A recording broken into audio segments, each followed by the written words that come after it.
So good afternoon students. So yesterday's period we discussed about that the freezing method, then boiling method and the pasteurizing method. So I hope वो सारे तीनों concept जो है preservation methods of preservation that concepts are clear. So today move forward. Next step हम देखते हैं कि food preserve करने के next step कौन से हैं. So next step is dry. Okay so ये ड्राइंग मेथड क्या है. सो स्टूडेंट आपने कभी घर पे ऑब्जर्व किया होगा जैसे कि आपके घर पे कुछ ग्रेन्स आते हैं वीट ज्वार. ये ग्रेन्स आने के बाद हम उसे छत पे सुखाते हैं. सो उसके बिहाइंड रीज़न क्या होता है. उसके बिहाइंड रीज़न ये होता है कि small particles of the water also survive the micro organism. अगर किसी भी चीज़ में थोड़ा भी वाटर है तो वो क्या करता है माइक्रो ऑर्गेनिजम्स को सर्वाइव करता है. अगर जो हमने खेत से हमारे वीट है ज्वार है जो हमारे ग्रेन्स लाए हैं अगर उस ग्रेन्स को हमने ड्राई नहीं किया तो उसमें से जो भी छोटे छोटे वाटर के पार्टिकल्स होते हैं अगर वो थोड़ा भी गीला है so that time microorganism started to increase that. So by using the sunlight we drying that grains and because of that only we can store the grains for whole year. हम बहुत ज़्यादा दिनों तक उस grain को store करके रख सकते हैं. So drying process is what drying process it means that by using the sunlight also by using the heating also we have to destroy the water particles which are present inside the grains and other food. अगर grain में कुछ water particles है तो उसे हम sunlight में रख के उस वाटर पार्टिकल्स को डिस्ट्रॉय कर सकते हैं जिसकी वजह से हम ग्रेन बहुत लॉन्गर टाइम के लिए स्टोर कर सकते हैं. सो ड्राइंग प्रोसेस से स्टोर करने वाले फूड है wheat jowar then bajri also which we are storing at home, then maize. So these types of grain we can store by using the drying process. So wheat rice these are the things हम rice जो भी होते हैं उसे भी हम preserve करके रख सकते हैं. But some fruits like berries and apples can be stored by using drying process. So under the sunlight we have to dry the berries and apple and by using the drying method we can preserve that fruits for longer period. So now the next method we will discuss, that is the canning method.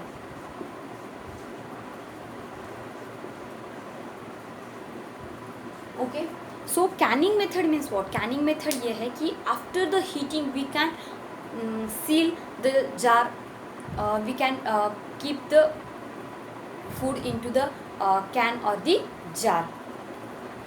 In the canning method the food can be stored into the can or the jar. Canning method में क्या करते हैं food किस में store करते हैं या तो can में या तो jar में. After the sealing of the can or jar we have to heat the food.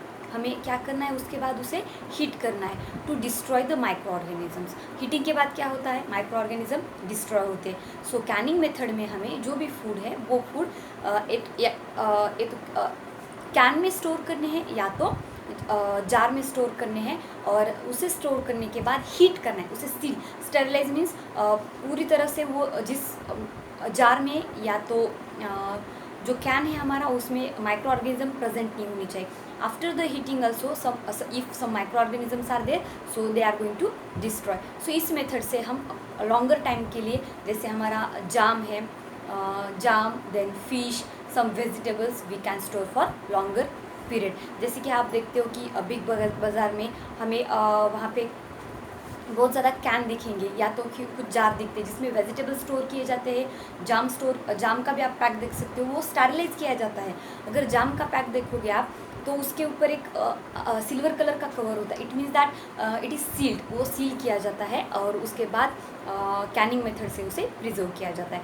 So jam then some vegetables so we can store by using a canning method. So in the canning method हमें jar में या तो can में food store करना है फिर उसके बाद उसे हीट करना है ताकि उसमें जो माइक्रो ऑर्गेनिजम्स प्रेजेंट है वो माइक्रो ऑर्गेनिजम्स डिस्ट्रॉय हो जाए.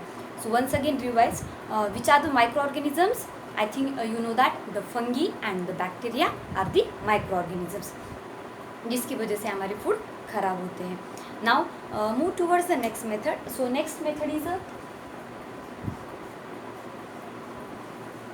नेक्स्ट मेथड है हमारी पिकलिंग मेथड.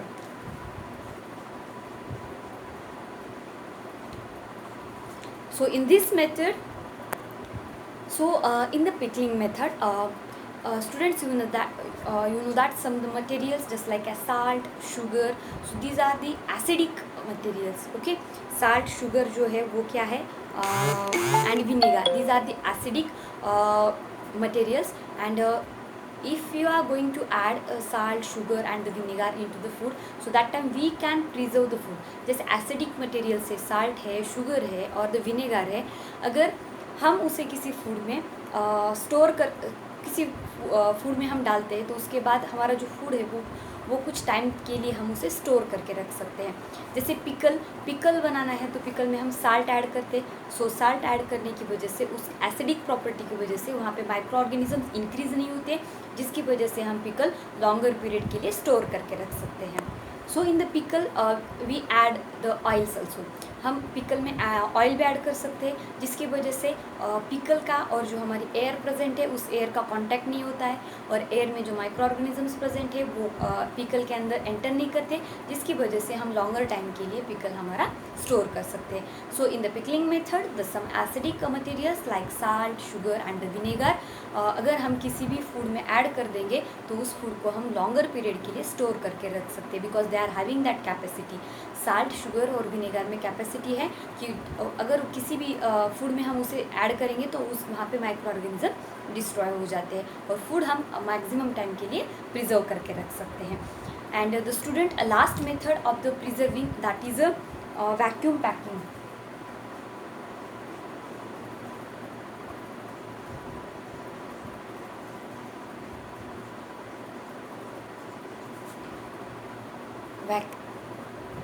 सो सबसे पहले आपको ये पता होना चाहिए vacuum means what. Vacuum means that there is no presence of air.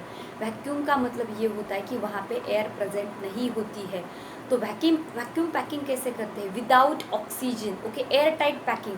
जैसे कि अगर हम कुछ पैक कर रहे हैं तो उस पैकिंग में से हमें पूरा ऑक्सीजन क्या करना है, बाहर निकालना है. That is known as the vacuum packing. So one thing keep in your mind, vacuum means that absence of oxygen. vacuum means what? Absence of oxygen, जहाँ पे ऑक्सीजन प्रेजेंट नहीं होता है. So oxygen is also